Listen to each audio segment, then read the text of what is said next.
மீனராசிக்காரர்களுக்கு இப்போ ஜென்மச்சனி நடந்துக்கிட்டு இருக்கு. உத்திரட்டாதி நட்சத்திரக்காரங்க யாருமே நல்லா இல்லை. ஜாதகம் பார்க்க வர்றவங்க நிறைய பேர் மீனராசி தான். மீனராசி நீங்கள் தான் இருக்கணும்னு அவசியம் இல்லை. உங்கள் கணவர் இருந்தாலும், உங்கள் மனைவி இருந்தாலும், உங்களுடைய குழந்தைகள் இருந்தாலும், உங்கள் குடும்பத்தில் யாராவது ஒருத்தர் மீனராசியாக இருந்தாலும் அந்த குடும்பத்தில் பொருளாதார முன்னேற்றத்தில் சில தடைகள் இளைஞர்களின் அமைப்பில் இருக்கின்றது தான் உண்மை.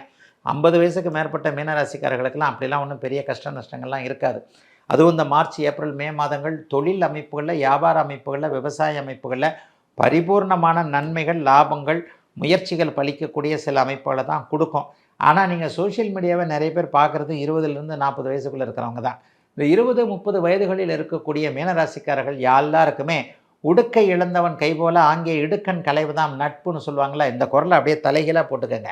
நட்புன்னா என்னன்னு தெரியுது. இந்த குரலுக்கு என்ன அர்த்தம்னா, ஃப்ரெண்டு வந்து பயங்கரமாக கஷ்டத்தில் கை கொடுப்பார் அப்படின்னு அர்த்தம்.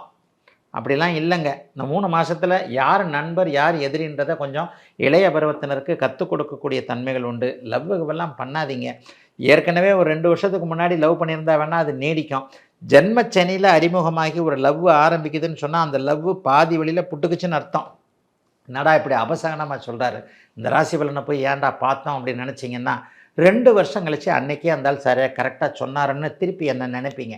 ஆக ஒரு முழு சுற்று 30 வருடங்கள் ஒருவருக்கு என்ன நடக்கும் என்பதை ஏழரைச்சனியின் முழு சுற்றை பார்த்து விட்ட ஒரு ஜோதிடனாகிய நான் போன 30 வருஷத்துக்கு முன்னாடி இளைய பருவத்தில் இருந்து வந்த மீனராசிக்காரர்கள் எல்லோரும் அந்த காலகட்டங்களில் எப்படி நடந்துக்கிட்டாங்கன்றதை பார்த்துட்டாலே உங்களுக்கே சில விஷயங்கள் கண்டிப்பாக புரியும்.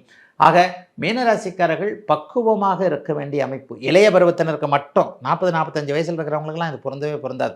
அவங்களுக்கெல்லாம் தொழில் நல்லாயிருக்கும், வேலை நல்லாயிருக்கும், பதவி உயர்வு கிடைக்கும், சம்பள உயர்வு கிடைக்கும், வீடு வாங்க போகிறீங்க, ஒரு காடு வாங்க போகிறீங்க, கடன் வந்தாலும் கூட சொத்து சேரும், சில கமிட்மெண்ட்டில் போய் மாட்டினா கூட வருமானம் அதற்கேற்றாற் போல் தைரியம் நன்றாகவே இருக்கும்.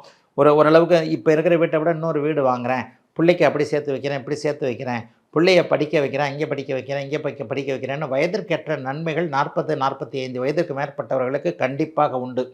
அது இது அப்படி இப்படின்னு எப்படி பார்த்தாலும் இதுதான் ஹிட்டான ஆஃபர்.